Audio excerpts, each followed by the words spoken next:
So as we perfect what we might call the lower bodies, the physical,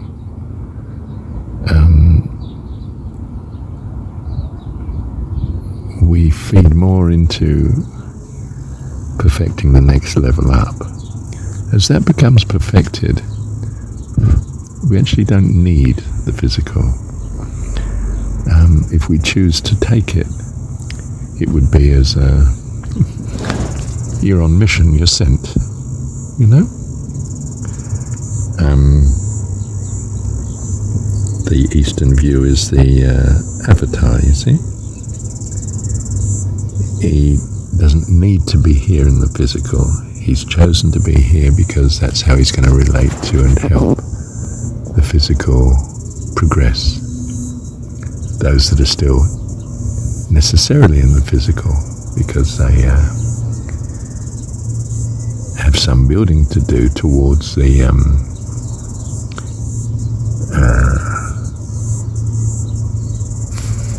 fullness of the next spiritual level up, which is the feeling level, the astral level. So they help sort out people's astral level here in the physical, and help them sort out perhaps their physical level as well, if that's not up to scratch yet. And similarly, when you've perfected the physical, as you could move into the astral, the feeling level, you can perfect the astral and be perfecting the causal level up. So you move up in some sense to the mental level and the causal level when you've perfected and no longer actually need the astral level, except you descend from such mental level to help in the astral level, so to speak, in which case you would need to be incarnated at that level, but not down at the physical level. You might just work there. And when you've perfected the mental level that you're in, and if we like to think of it as a subsection, the causal level, then you stay long enough in that level to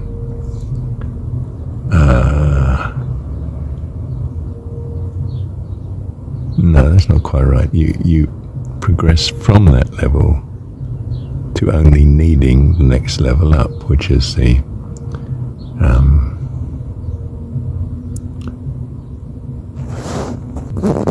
level that leads to intuitive enlightenment level. And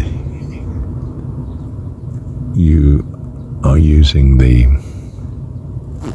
causal level to achieve that. You've already achieved, so you achieve some entitlement to enter that and work therein, so to speak. So you move up each level accordingly. When you've perfected the enlightenment level, you still need to perfect the next level up, which is the love, first nirvanic level, if you like. And then the second level of nirvanic, which is to love God. That needs to still be perfected when you've, as you move through the first nirvanic stage. And if you perfect that, well, you can launch into oneness with God, or you can stay in the sort of middle nirvanic stage, so to speak, until,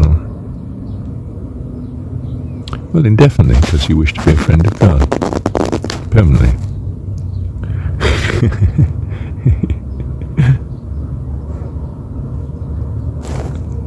That's sort of the ancient wisdom from the point of view of the some theosophists. Anyway, they seem to vary in what's what and so on. But broadly speaking, something of that. And we're not saying any of them have got it right. We're just saying, how useful is this view? If I take this view, do I find, if you like, my spiritual life seems to be doing well? Or do I find I'm floundering in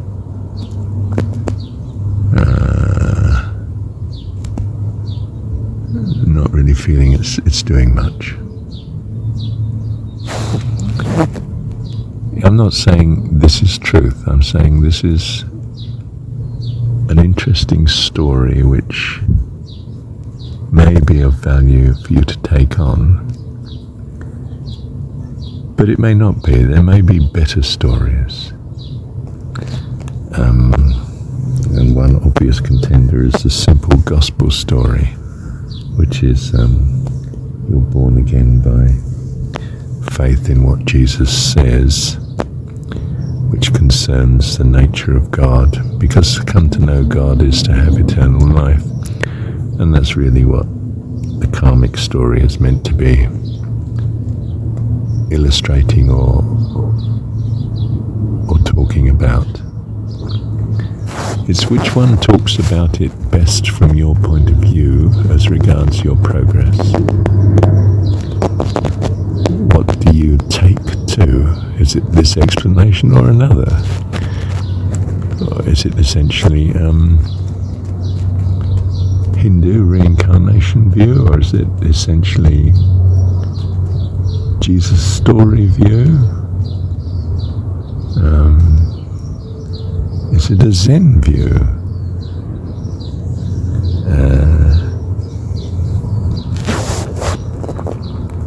And much will depend on your present culture, of course, as to which story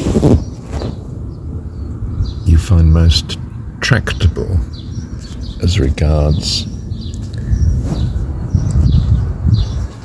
well, what you perceive at present.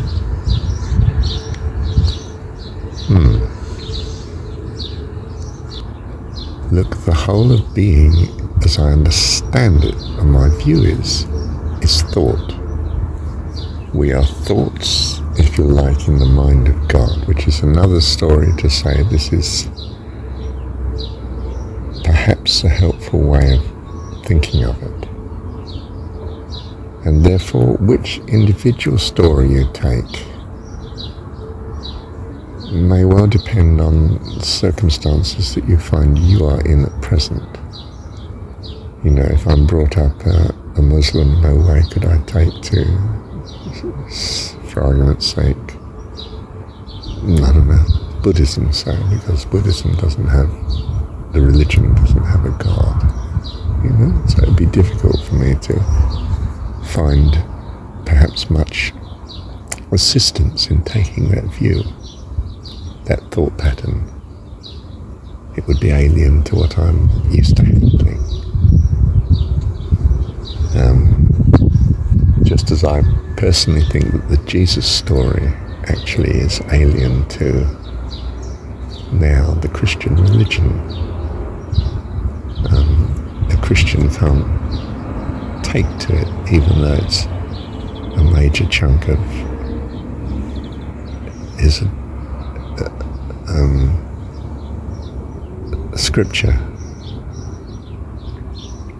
I don't mean anyone is particularly wrong in what they're able to take up, only that we are all in a stage of moving from childhood ignorance to adult competence, and we come from different positions to achieve a harmonious competence in the kingdom of heaven.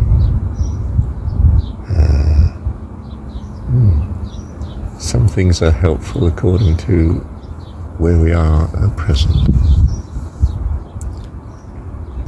At the end of the day, it's not understanding type of enlightenment that does it.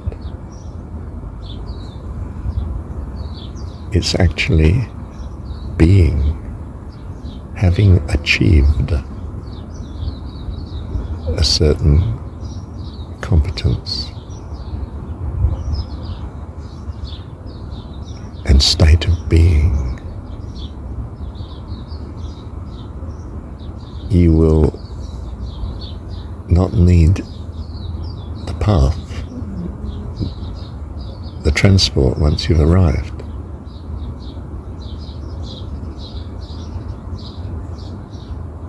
You know, some would have come by bus and some by train. Some would have walked. It took them 1,000 years, you know.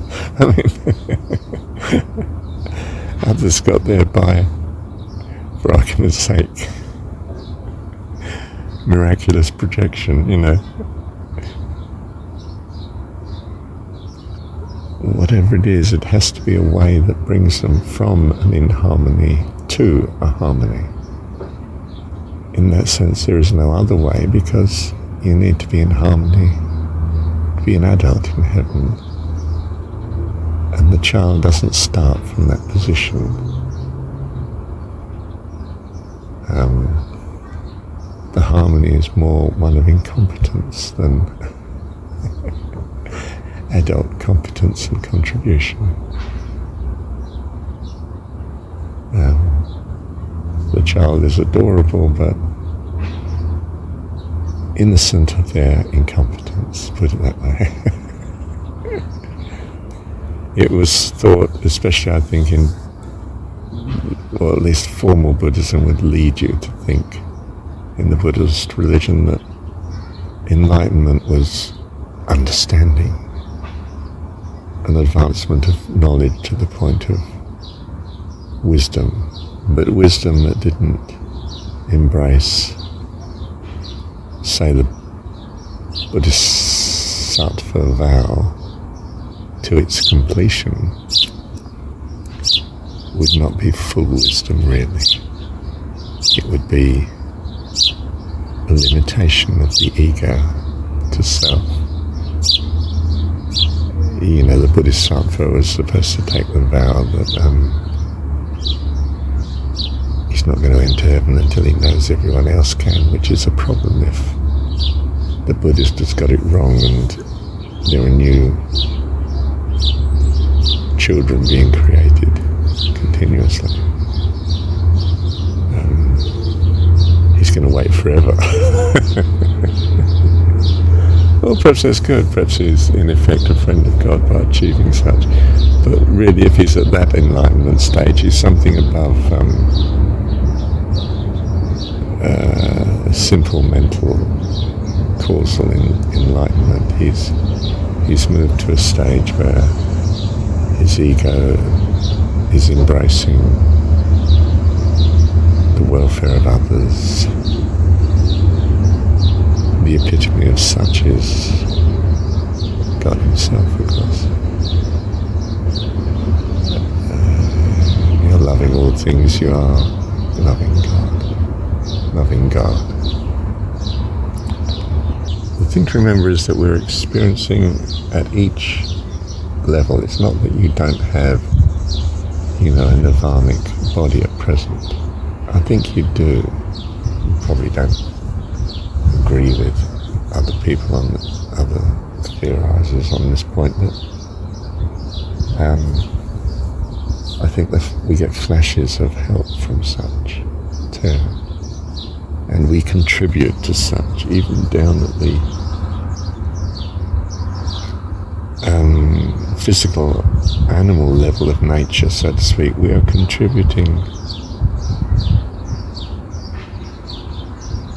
to love, and you see it in the mother with her young,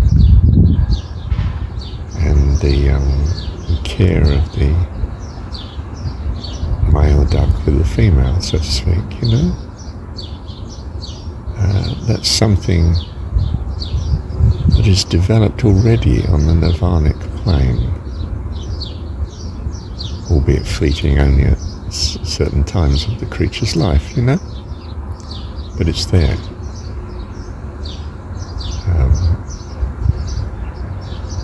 Not necessarily being called upon at all times.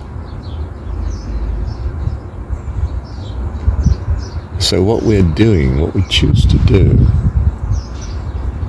in each of the levels, the bodies, so to speak, whether it's at the emotional or whether it's at the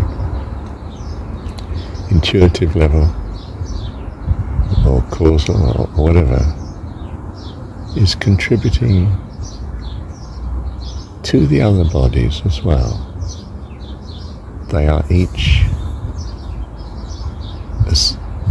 influencing each other. And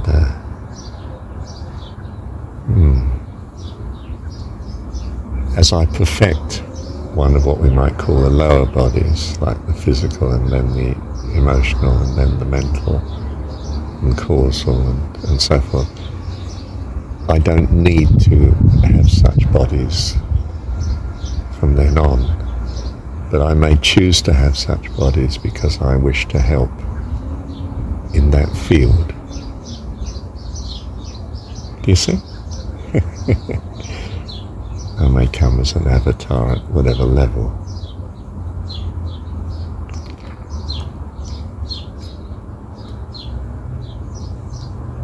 And perhaps you could choose to be a messenger, a helper, someone sent from any upper level to any lower level, not just the one below you. But perhaps not, I don't know. I would think you could. Probably be wasted doing so. You'd be better just helping the level below you. Not, 2 or 3 stages below you.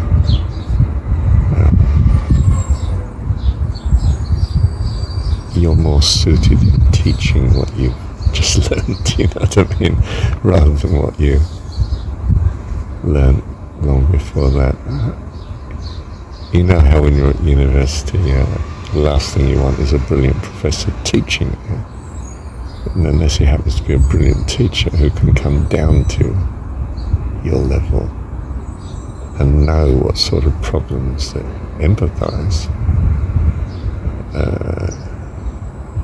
and know the sort of problem you're facing, not just bewildered that you can't understand what he's on about. Well, so much for this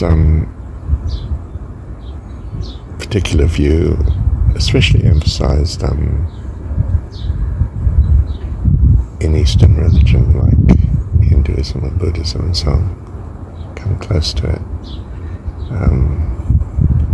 and what the Theosophists have officially given their allegiance to. I'm not sure, as there's many members really follow and understand such.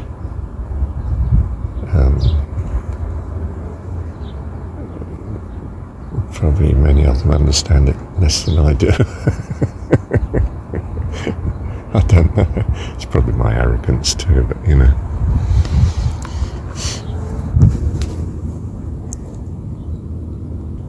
Thank you, Dad. In fact, listening to this recording, I'm struck by, probably I've shifted more into what I would call a Paramahansa type view.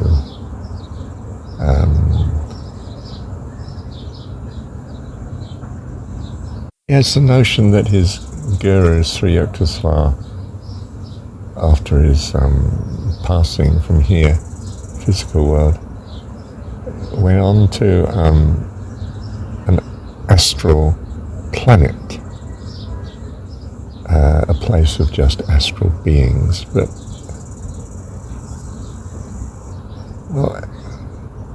no, not in this universe. It's an astral universe. I don't know if that has different dimensions to this universe. Not simply another planet that's astrally as opposed to physical here.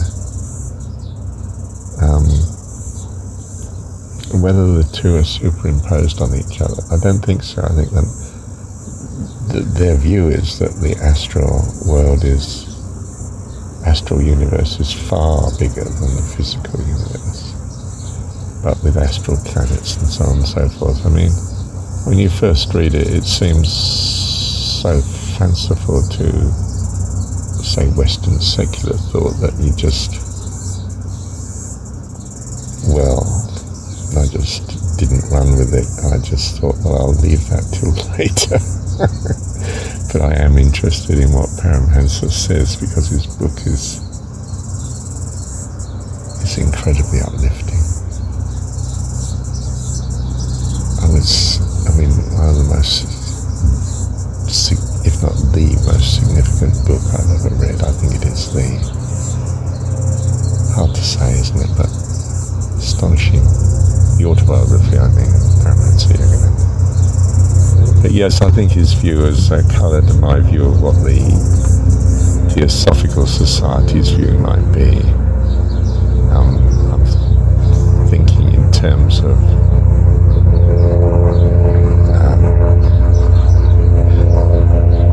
that the perfect astral person doesn't live in this world. He's in an astral world. He may come to this physical world to help people that are still on the physical level, indeed the same with all the other levels too. They are. The trouble with that is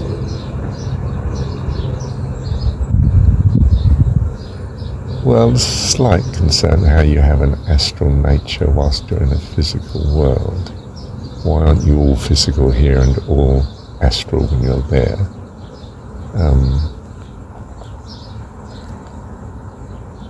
Whereas I think the Theosophical view is very much what they feel to be the ancient wisdom, but it's more like the ancient wisdom's more specifically dominated by the Hindu religion,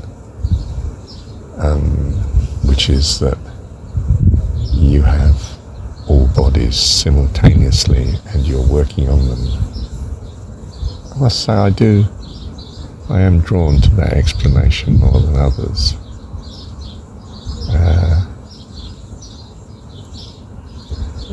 I'm not sold out on any one particular teaching, as you know, but I'm certainly influenced by them. We have a unique view. I think in reality we all do. We might be giving our formal allegiance to a particular path, but when you actually analyse the followers on the path, they're quite different in what they believe very often. Quite different to what the religion is officially proclaiming as well. And I think it right that they should be. I'm not holding that in contempt, I think what we bring to heaven, ultimately, the family, the heavenly host, is our unique experience and therefore view of God. You could say it's incomplete still. If it were complete, you'd be merged with God. But until or unless that happens, if you hold off from such, it's your unique view that keeps you as an individual person, albeit pretty wonderful, part of the host of heaven.